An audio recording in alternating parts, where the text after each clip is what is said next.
Well, we get back to reading Passport to Magonia on UFOs, folklore, and the parallel worlds.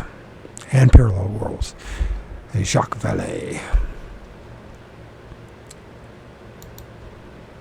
Kind of disappointed.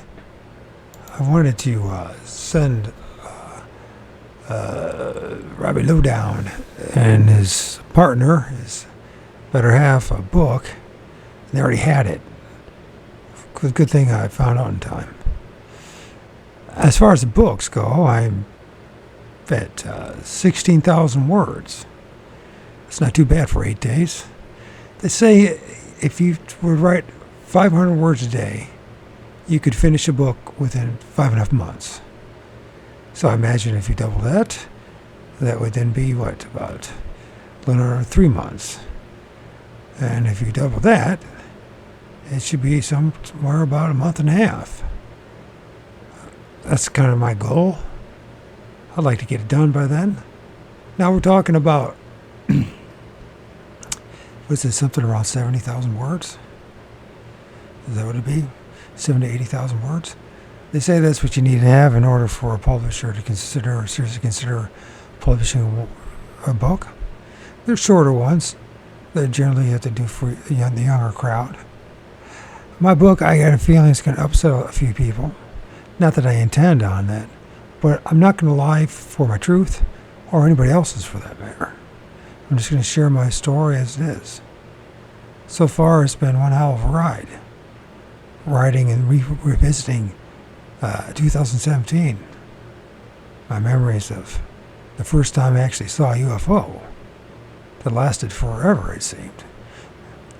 In fact, it was at my mother's, my now deceased mother, the condo that she lived at the time.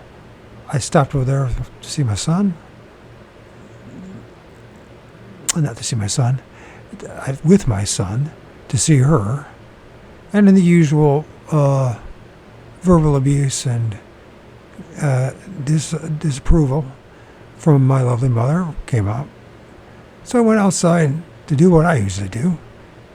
And it was the best coping mechanism there is. I went and had a cigarette by my car.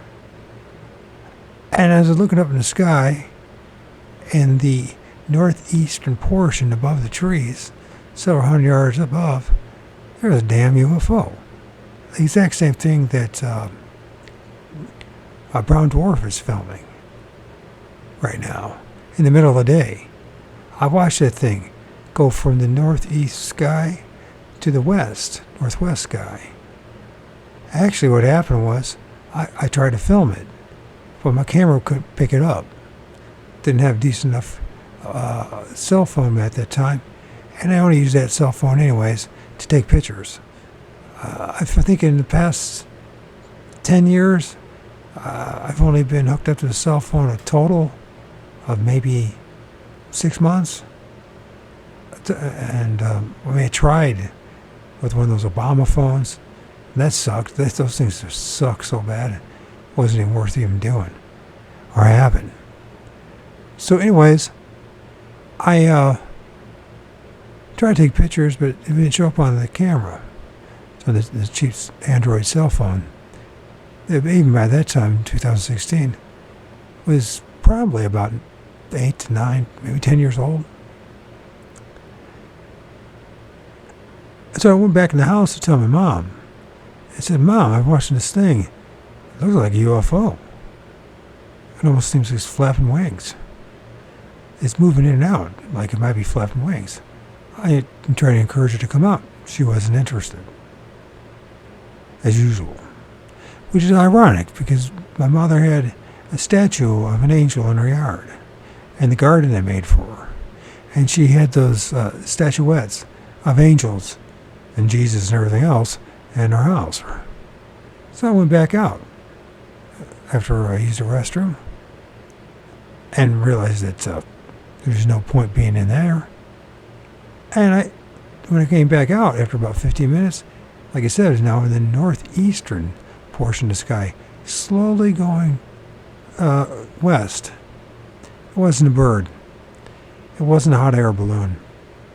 It wasn't some balloon from some kid, helium balloon that some kid lost. It moved steady. But when it was moving, it was pulsating back and forth in different hues of white to gray to black. Was it something chromatic? I can't think of the name of it right now. But regardless, it doesn't matter. The fact of the matter is, you could tell it was just going from shades of black to white to gray and back to black. It was like it was pulsating or moving. Well, maybe it was plasma. I don't know. But that was the same time period when I had my first encounter with a Sasquatch standing next to Crow Indian medicine man. At least he is claimed to be that. And he sure damn looked like, he sure was an Indian, a Native American, a member of the First Nations. I don't know what to say. Oh, I know what to say. So then, a couple years later, I saw one of those, again, it was a different one, it was at night. It was a light ball. It was like a sphere, or I shouldn't say ball because it's too far away, but it was at least a circle, around light, white, steadily moving towards me. Then a plane showed up from the southwest, heading towards it, and it took a drastic 45-degree turn. I don't know if it was a turn. It just shot off 45 degrees to the west, just like that. Then my last UFO that I seen was in February of this year, in which a streak of what it looked like was fireworks, or a better way of saying it was like something. It lit up the frickin' neighborhood, and the neighbors top of their homes and the trees, and it looked like something was kind of disintegrating. But it wasn't a meteor. It wasn't obviously an asteroid. And I saw it through my kitchen window. I went out the back with my decent camera at this point, my P900, and I took a couple pictures, got a bit of the streak, but this tree branches were obscuring it. I followed it to the east, and it was a orange sphere in the sky. I couldn't film it though. It couldn't capture it on my camera, but I saw it with my naked eyes as it steadily went to the east towards Lake Erie. It wasn't a weather balloon. It wasn't one of those satelloons. I don't know what the fuck it was, except it's a UFO.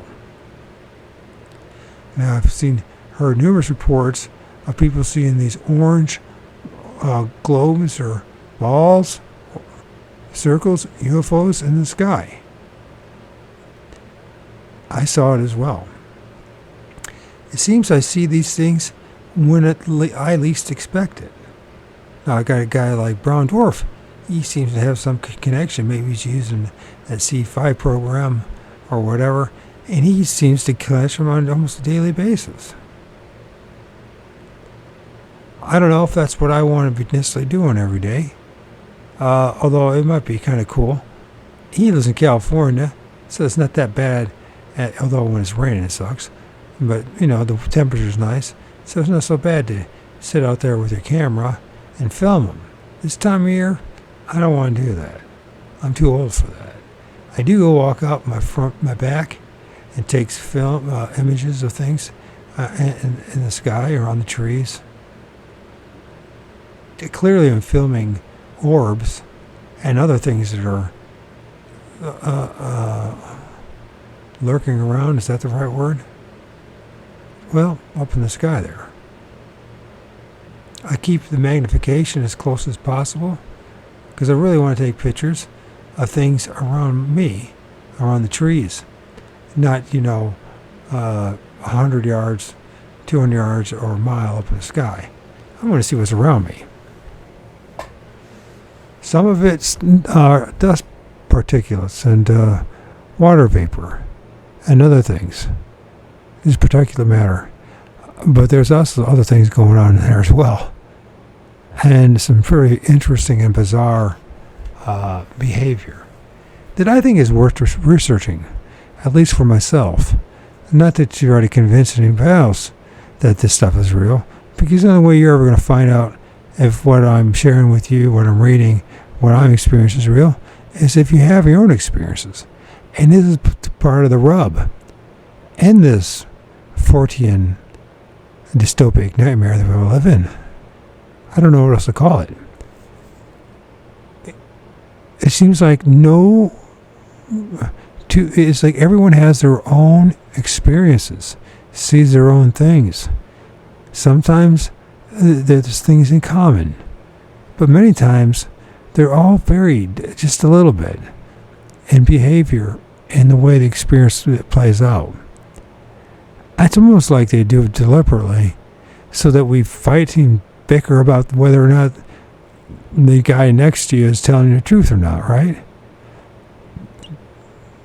It's pretty sinisterly, benevolently clever.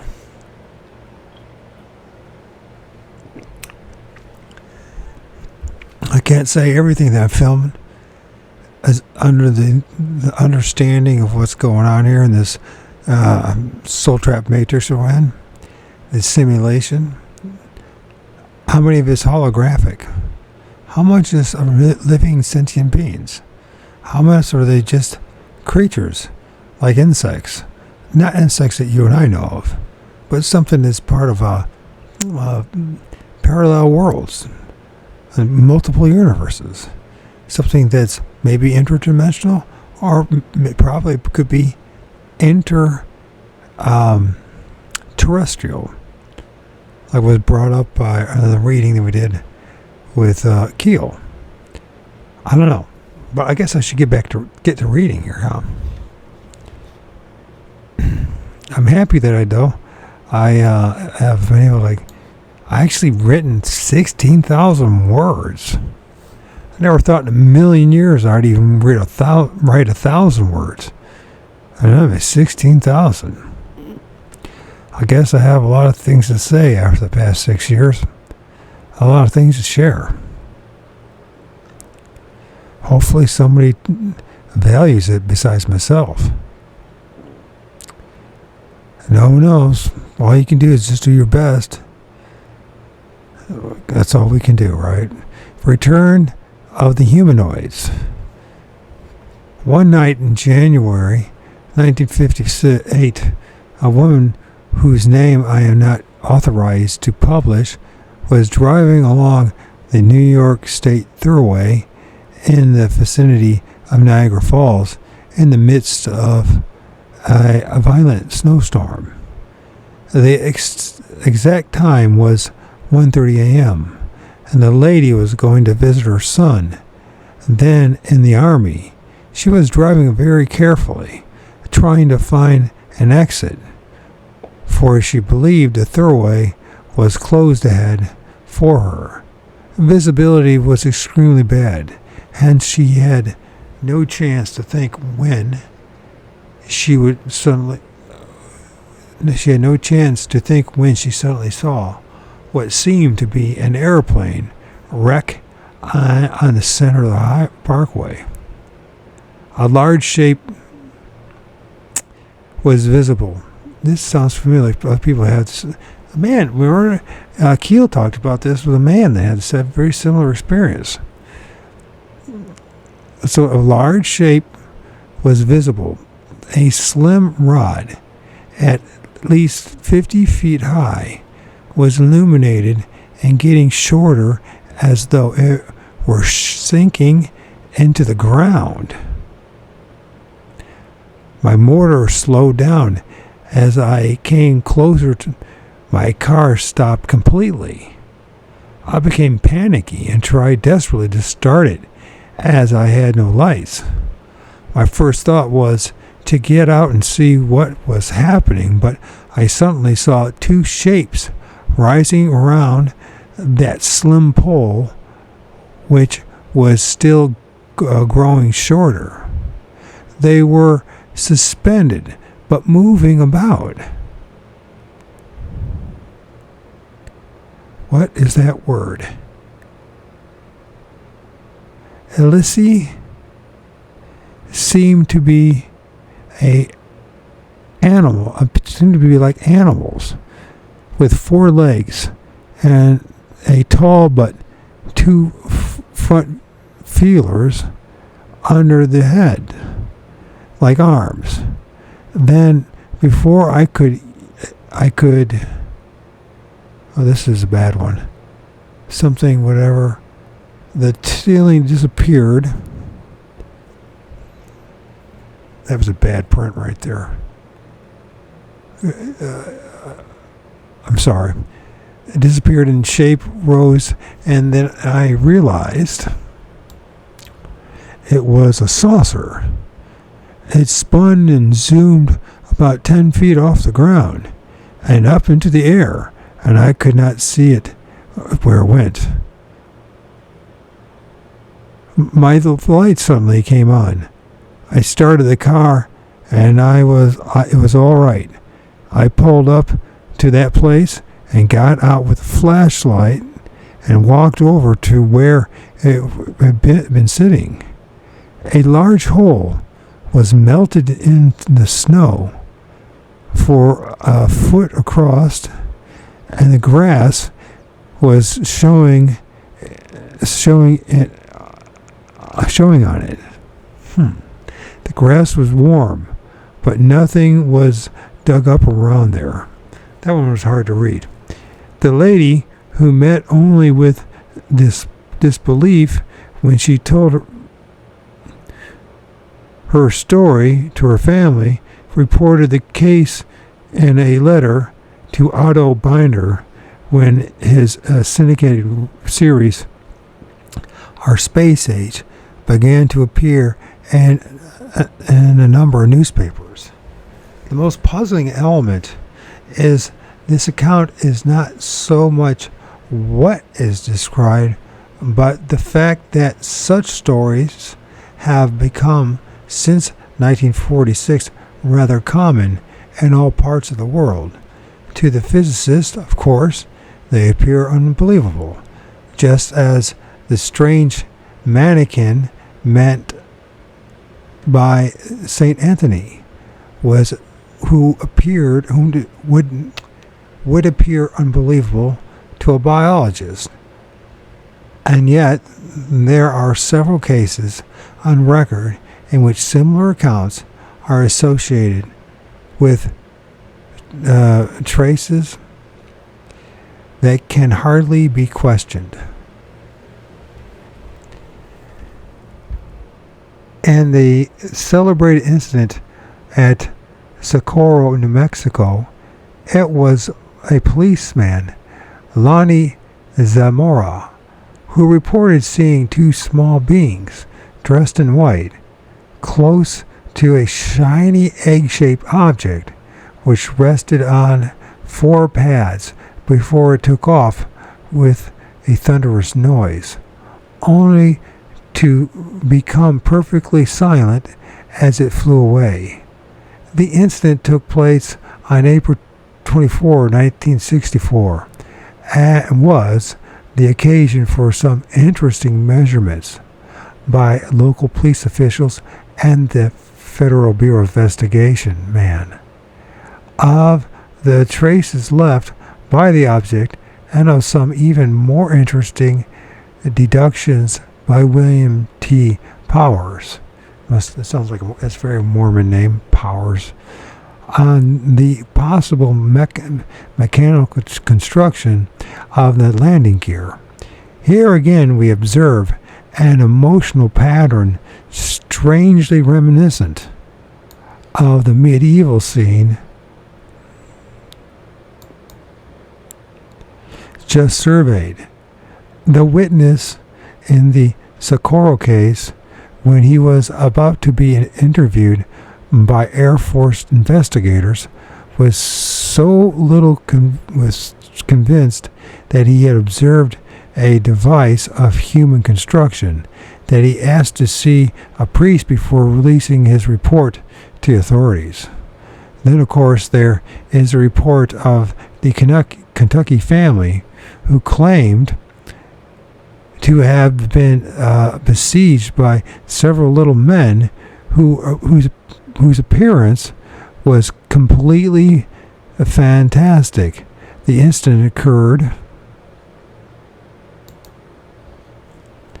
Oh, this is not going to be good.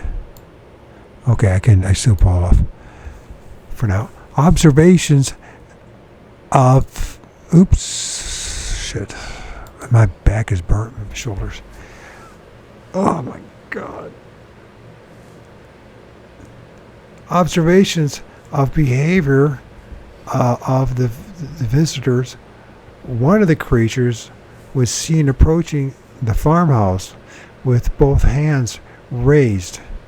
When it was about 20 feet away, two of the witnesses shot at the intruder.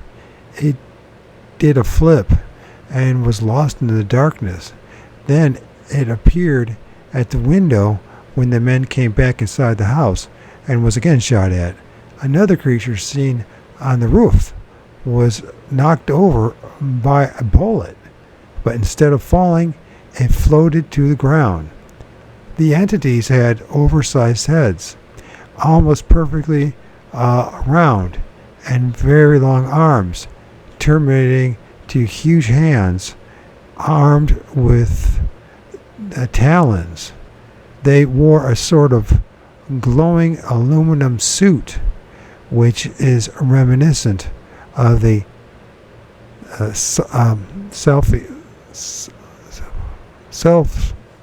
oh God,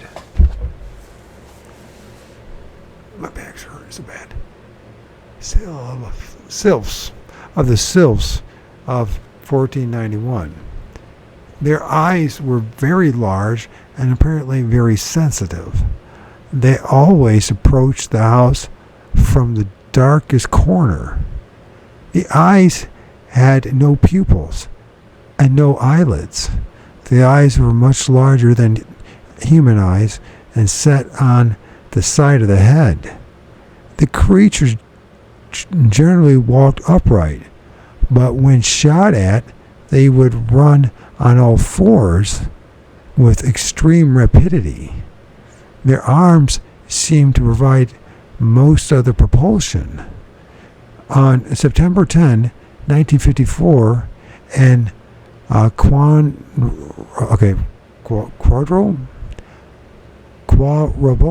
Quarable, a small French village near the Belgian border.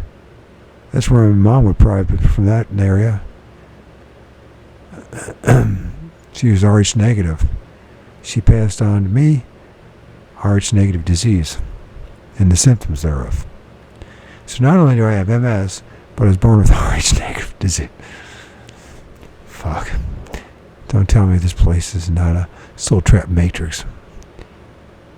And just think of the billions of people now and before me that have suffered worse than I have. I find no purpose in any of it, except something or someone's are feasting upon us. Maybe creating loosh, as Mr. Bob Monroe said.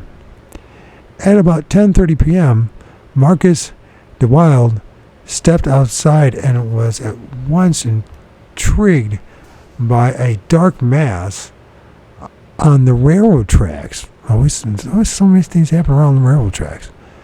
DeWild then heard footsteps in the night. Turning on his light, he found himself facing two beings wearing very large helmets and what seemed to be heavy diving suits. They had broad shoulders, but DeWild did not see their arms. They were less than 4 feet tall. And DeWild moved towards them with the intention of intercepting them. but the light appeared on the side of the dark object on the tracks, and Wilde found he could not make a single move. And when he regained control of his body, the two visitors had re-entered the supposed machine and flown away. This classic observation had a strange sequel. Never before published, French civilian investigators who studied the case were cooperating closely with local police officials, but there were other people on the site, notably representatives of the air police from Paris. When an inquiry was made regarding the analysis performed by some stones found calcined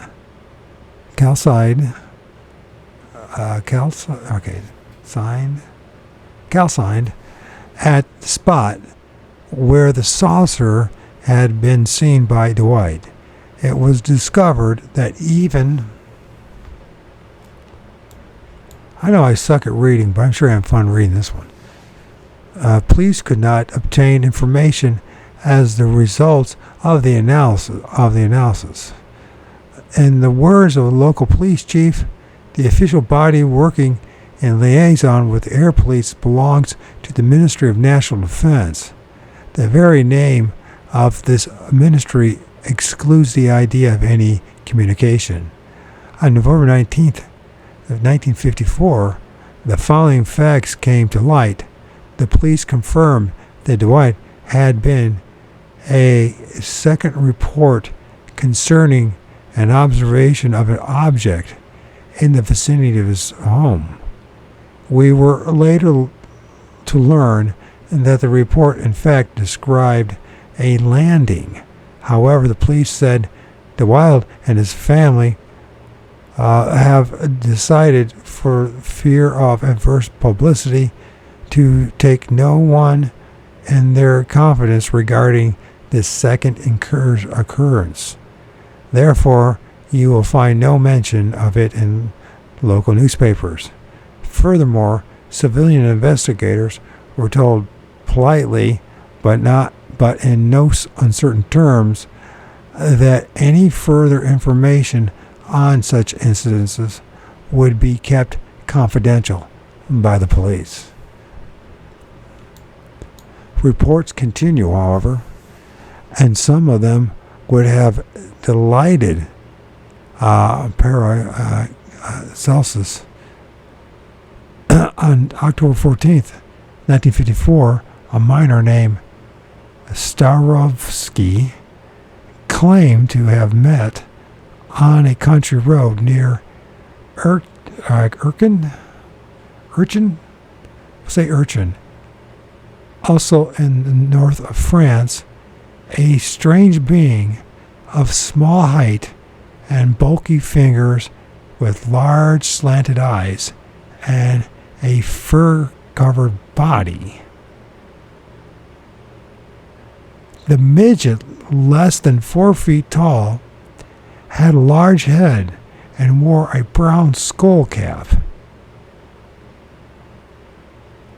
which formed a fillet of a few inches above the eyes. The eyes protruded with very small irises. The nose was flat. The lips were thick and red. A minor detail: the witness did not claim he had seen the creature emerge from a flying saucer or re-enter it. He just happened to meet the strange being, who did not wear any kind of respiratory device. Before he could think of stopping him, the creature had disappeared. 6 days later, on October 20th, 1954, in Paravicino and the Erba, near Como, Italy, a man had just put his car in the garage when he saw a strange being covered with a luminous suit, about 4 feet tall, standing near a tree. Sure enough, when he saw the motorist, the creature aimed a beam from some sort of flashlight at him, paralyzing the witness until a motion he made when clenching the fist holding the garage key seemed to free him. He rushed to attack the stranger, who rose from the ground and fled with a soft whirring. Why would you go attack the thing if you don't even know what the hell it is? Whirring sound. The author of this unbelievable story was 37 years old and was known locally as a trustworthy man. He arrived home in a state of great shock, I understand that, and went to bed with a high fever. Yeah. Jeez. High fever. You know, when I had my second encounter in those 3 days of high strangeness, I had a terrible neck ache and this left side of my head, and it lasted for like a month and a half. I don't know if it was due to the 3 days of absolute stress or they actually did something to me. I don't know. The details of the case were obtained. I'm talking about myself right now, but that last part was about me. The details of the case were obtained through an investigation by the Italian police, which I probably should expand on that part of the story. God, I got so many things to talk about in this book I'm writing. 11, and I have, if no one believes me, I don't blame them.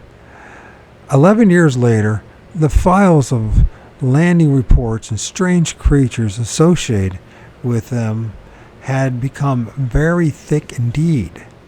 Then a new flurry of reports began. On July 1st, 1965, Maurice Mass, a French farmer who lived in Valençluc, I don't know if I pronounced it, Valençluc? I don't know, had the following experience as he arrived in his field at 6 a.m. and was getting ready to start his tractor. He heard an unusual noise. Stepping into the open, he saw a machine that had landed in his lavender field. He bought it. Oh, he thought.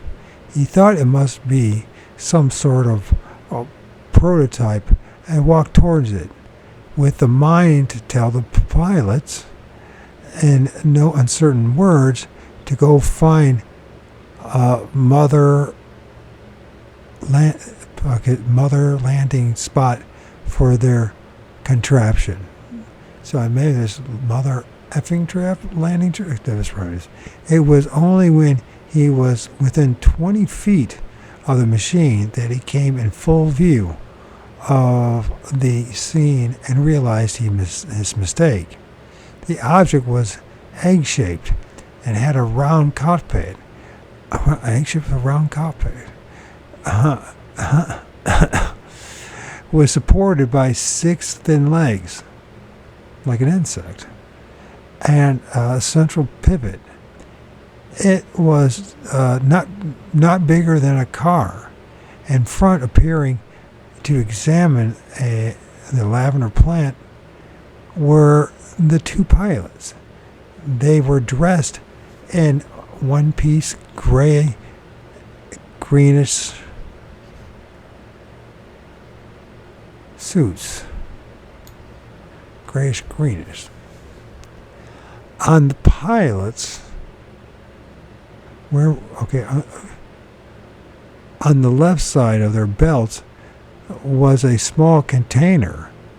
A large one was on the right side.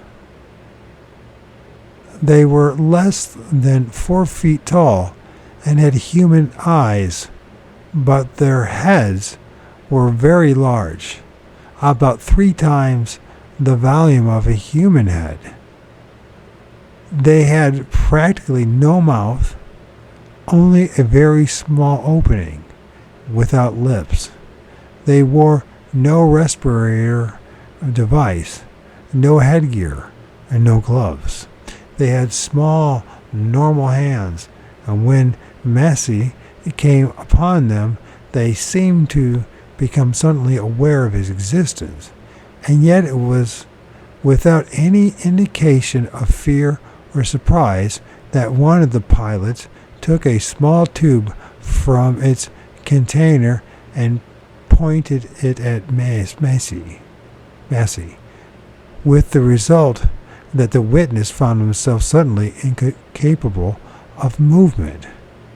For the next 60 seconds or so, the two entities looked at Massey. They appeared to be exchanging their impressions vocally in a sort of gargle. These sounds came from their throats insisted the witness. The typing is some serious typos. Hopefully it's not going to be this way the whole reading. I'm still going to read it anyways. I'll do my best. But the mouths did not move. The eyes, in the meantime, conveyed human expressions. In private, Massey told the civilian investigator that he had not been frightened by their attitude, that it contained more friendly curiosity than hostility towards him. After some time, estimated by Massey, as I have said, as about 1 minute, the creatures went inside the craft. The door closed, like the front part of a wooden file cabinet. Really? But Massey could see them through the cockpit. They were facing him as the object took off in the opposite direction, first hovering a few feet from the ground, then rising obliquely with the takeoff speed of the jet plane. Okay. Where did he get an E from? That's a weird takeoff. Okay. When it was about 60 yards away, it vanished. The witness was closely questioned.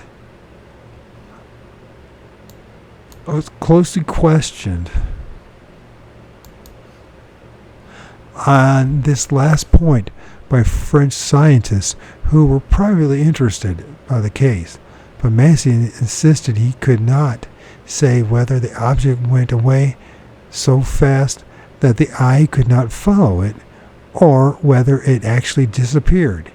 He made it quite clear, however, that one moment the thing was there, the next moment it was not there anymore. Massey remained alone in his field, paralyzed. The word paralyzed is not properly used in connection with incidences of this type. Massey said that he remained conscious during the whole observation. His physical functions, respiration, heartbeat, were not hampered, but he could not move.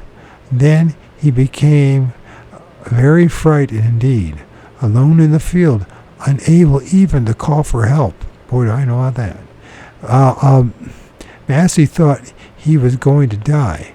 It was only after about 20 minutes that he gradually regained voluntary control of his muscles and was able to go home. There is a sequel to his experience. For several weeks after the incident, Massey was overcome with drowsiness, and all his relatives, as well as the investigators, observed that he needed so much sleep that he found it difficult to stay awake even for 4 hours at a time. This is another known characteristic of close proximity cases. To Massey, who was used to working from sun up to sundown, as the early hour of his observation itself shows. This was a very impressive and disturbing consequence of his experience. Another result of the publicity of the case attracted was the great damage to Massey's Field, as crowds of tourists gathered to see the traces left by the craft. At this point, I should say that Massey is a man respected in the community, a former resistant fighter, a conscientious, and that doesn't look good. Where's that at? Do I have to refresh this? A successful farmer. He is regarded as absolutely trustworthy by the police authorities, who investigated the case under the direction of Captain Valnet of Dines, I guess that's how you pronounce it, Dining? Yet this man tells us a story that does not simply appear fanciful, it is completely unbelievable. What is Massey's impression of the visitors? For some reason, something says he knows they meant no harm. They were not hostile to him, only indifferent. As he stood facing them during the long minute, he suddenly was overcome with the certitude that they were good. I believe he is unable to rationalize, but at no point did he understand their strange language. The story is fantastic, yet it reminds us of the account of Barney and Betty Hill gave under hypnosis of their alleged abduction in New Hampshire. The account involved the same description of alien language, of entities whose expressions were almost human, of an overwhelming feeling of confidence, and of not the slightest indication that the incident had a meaningful purpose or followed an intelligent pattern. Of considerable interest to the psychologists is the fact that the entities are endowed with the same fugitiveness and behave with the same ignorance of logical or physical laws as the reflection of a dream, the monsters of our nightmares, the unpredictable witches of our childhood. Yet their craft do leave deep indentations in the ground, according to the observers, who were fully awake and absolutely competent at the time of the sighting. What does it all mean? How can one reconcile these apparently contradictory facts? Some, in a laudable attempt, question the classical research of patterns.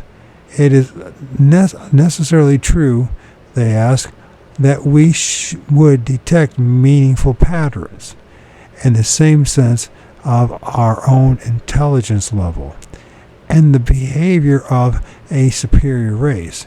It is not much more likely that we would find in their actions only random data and incoherent pictures, much as a dog would if confronted with a mathematician writing on the blackboard. If so, it is only after new concepts have emerged in our consciousness that our vision of the world would be suddenly illuminated, and that we would truly discover the meaning of this presence in our environment. And if a superior race does in fact generate what we are now observing as UFO phenomena, is it not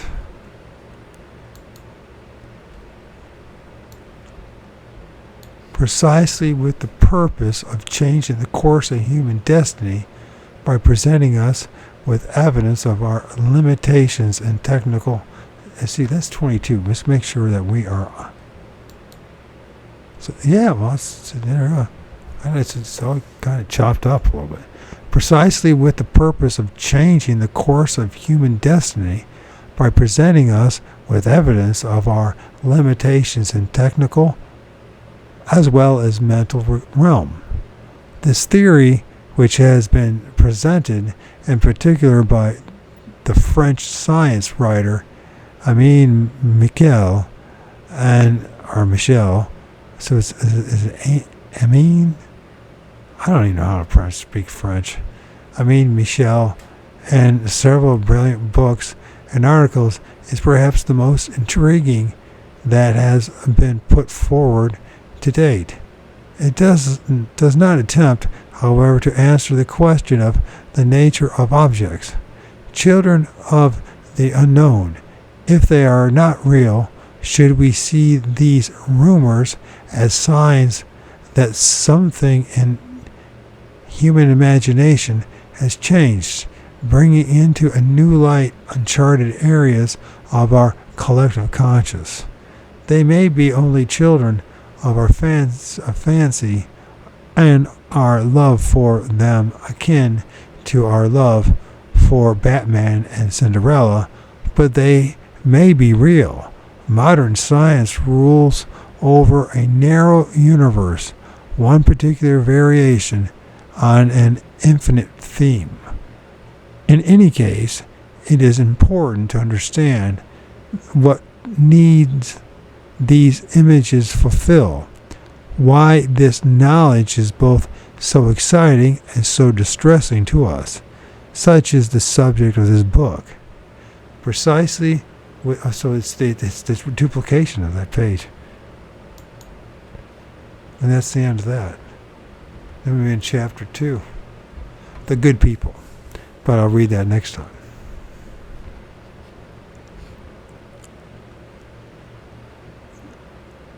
That was, hopefully that was just, it's not going to be consistent throughout. But then again, we'll make the most of it. I mean, what do we want for free anyways?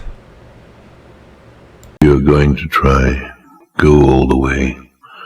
Otherwise, don't even start. If you're going to try, go all the way. This could mean losing girlfriends, wives, relatives, jobs, and maybe your mind.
break, I feel. See Seasons don't change who we are. The good is gone, but there's nowhere to go.